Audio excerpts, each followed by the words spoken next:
In the ancient Persian Empire, during the reign of King Ahasuerus, Xerxes I, there lived a Jewish girl named Esther. She was an orphan raised by her cousin Mordecai, who served as a minor official in the king's palace in Susa. Esther was known for her beauty and humility. King Ahasuerus held a grand banquet for all his nobles and officials. During this feast, he commanded that his queen, Vashti, appear before the guests to show off her beauty. Vashti refused, which enraged the king. On the advice of his counselors, Ahasuerus decided to depose Vashti and search for a new queen. A royal decree was issued to gather all the beautiful young virgins from across the empire, and Esther was among those taken to the palace. Under the care of Haggai, the king's eunuch, Esther underwent beauty treatments and quickly gained favor. Mordecai instructed her not to reveal her Jewish identity, and she obeyed. After a year of preparation, Esther was presented to King Ahasuerus. Her beauty and grace captivated the king, and he placed the royal crown on her head, making her queen of Persia. Meanwhile, Mordecai discovered a plot by 2 palace guards to assassinate the king.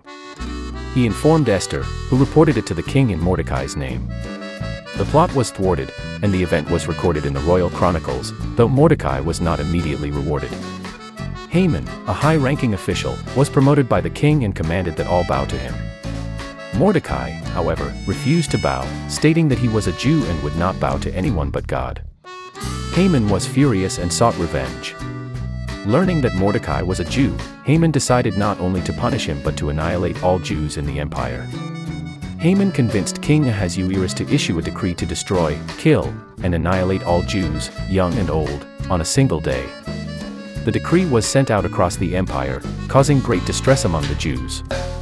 Mordecai tore his clothes, put on sackcloth, and mourned publicly. He sent word to Esther, urging her to plead with the king for her people. Esther was initially hesitant, as approaching the king without being summoned could result in death. Mordecai reminded her that she might have been placed in her royal position for such a time as this. Encouraged, Esther asked Mordecai to gather all the Jews in Susa to fast and pray for 3 days, promising to do the same with her attendants. On the 3rd day, Esther dressed in her royal robes and approached the king. Ahasuerus was pleased to see her and extended his golden scepter, sparing her life. He asked what she desired, and she invited the king and Haman to a banquet she had prepared. At the banquet, the king again asked Esther for her request. She invited them to another banquet the following day, where she promised to reveal the petition. Haman, meanwhile, was overjoyed with the special treatment but enraged by Mordecai's continued refusal to bow. He ordered a gallows built to hang Mordecai. That night, the king could not sleep and had the royal chronicles read to him. He was reminded of Mordecai's service in foiling the assassination plot and realized Mordecai had not been rewarded. The next morning, when Haman came to request Mordecai's execution, the king asked him how to honor someone deserving.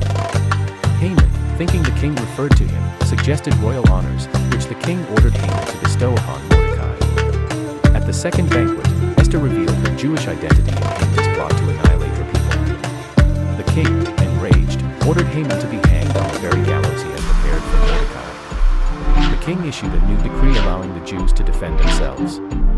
On the appointed day, the Jews triumphed over their enemies. The victory was celebrated with the institution of the festival of Purim, commemorating the deliverance of the Jewish people.